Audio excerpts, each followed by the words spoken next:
Hi అండి, welcome back to my channel. ఈరోజు నేను మీకు పెద్ద రాసి ఉసిరికాయలతో క్యాండీ ఎలా ప్రిపేర్ చేసుకోవచ్చో ఈరోజు నేను మీకు తయారు చేసి చూపిస్తాను.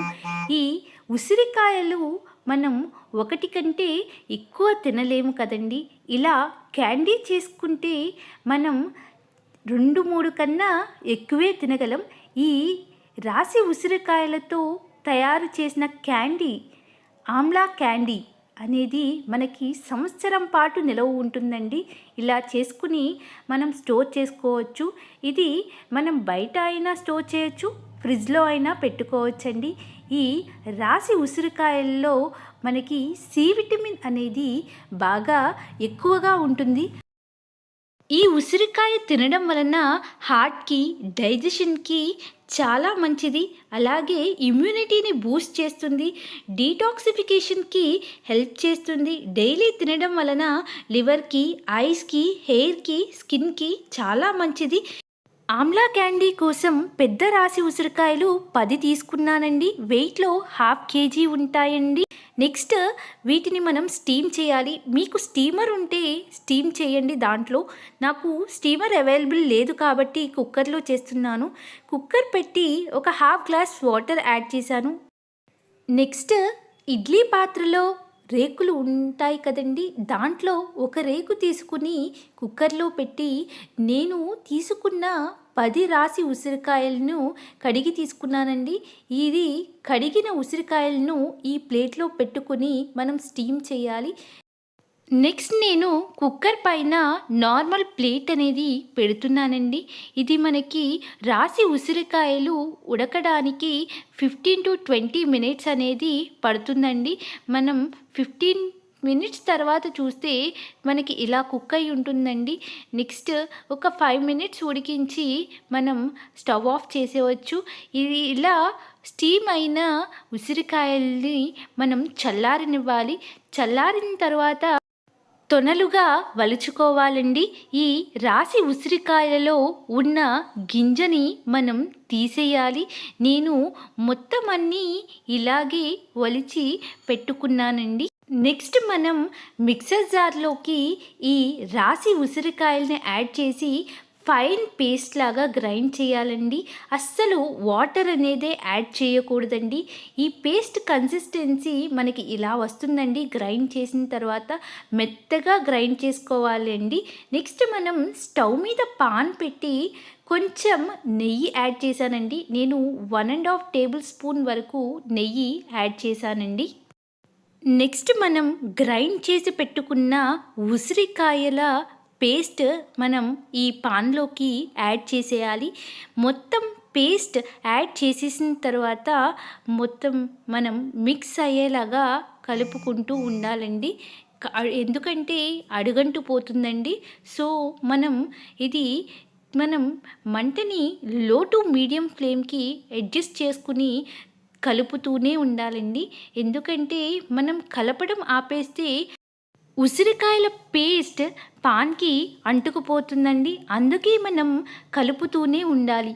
నెక్స్ట్ నేను 1/2 kg ఉసిరికాయలు తీసుకున్నాను కాబట్టి 1/2 kg షుగర్ అనేది యాడ్ చేశాను.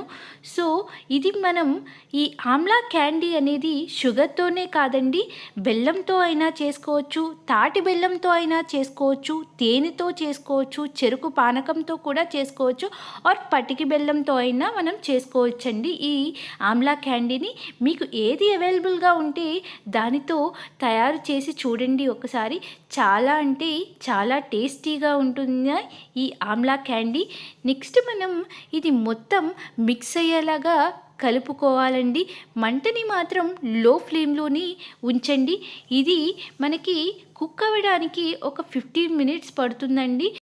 15 మినిట్స్ తర్వాత మనం చూస్తే ఇలా కన్సిస్టెన్సీ మనకి దగ్గర పడుతూ ఉంటుందండి. ఇలా ఉన్నప్పుడు మనం ఒక గ్లాస్లో కార్న్ఫ్లోర్ 1 టేబుల్ స్పూన్ యాడ్ చేసి కొంచెం వాటర్ యాడ్ చేసి ఉండలు లేకుండా మిక్స్ చేసుకోవాలి. మిక్స్ చేసుకుని ఈ ఉసిరికాయల పేస్ట్లో యాడ్ చేసేయాలి. మొత్తం మిక్స్ అయ్యేలాగా కలుపుకోవాలి, లేకపోతే ఉండలు కింద ఫామ్ అవుతుంది. సో ఇలా మొత్తం మిక్స్ అయ్యేలాగా కలుపుకుని ఒక 10 మినిట్స్ మనం కలుపుతూనే ఉండాలండి. 10 మినిట్స్ తరువాత మనకి ఈ ఆమ్లా పేస్ట్ అనేది బాగా దగ్గర పడిపోతుందండి.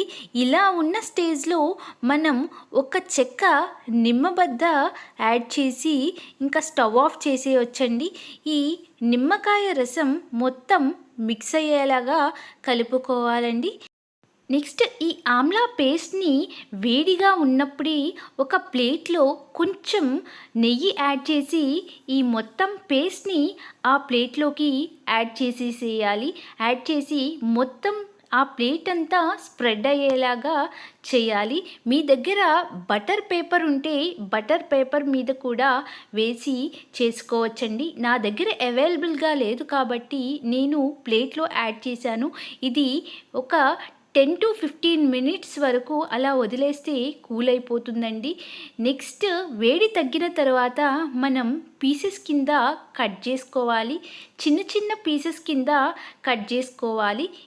ఇలా పీసెస్ కింద కట్ చేసిన తర్వాత మనకి ఈ పీసెస్ ఒకదానికొకటి అంటుకుపోయి కొంచెం స్టిక్కీగా ఉంటాయండి.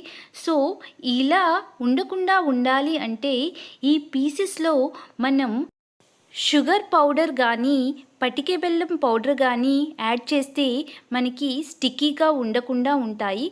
నేను 3 to 4 టేబుల్ స్పూన్స్ వరకు షుగర్ పౌడర్ యాడ్ చేసి మొత్తం మిక్స్ అయ్యేలాగా కలుపుకున్నాను. ఈ ఆమ్లా క్యాండీ అనేది చిన్నవాళ్ళ నుంచి పెద్దవాళ్ళ వరకు అందరూ తినొచ్చు. చిన్నపిల్లలకి పెట్టాలనుకుంటే బెల్లంతో చేసి పెట్టండి. ఈ ఆమ్లా క్యాండీస్ అనేవి గ్లాస్ జార్లో స్టోర్ చేసుకుంటే మనకి సంవత్సరం పాటు నిలవ ఉంటాయి. ఈ ఆమ్లా క్యాండీ రోజుకి 1 or 2 తిన్నా మన హెల్త్కి చాలా మంచిది. ఈ ఆమ్లా క్యాండీస్ని మనం రిఫ్రిజిరేటర్లో అయినా స్టోర్ చేసుకోవచ్చు, లేకపోతే బయట అయినా పెట్టి స్టోర్ చేసుకోవచ్చు. మనకి సంవత్సరం పాటు నిల్వ ఉంటుంది ఈ ఆమ్లా క్యాండీ. ఈ వీడియో కనుక మీకు నచ్చినట్లయితే please do like, share and subscribe to my channel. Thank you all.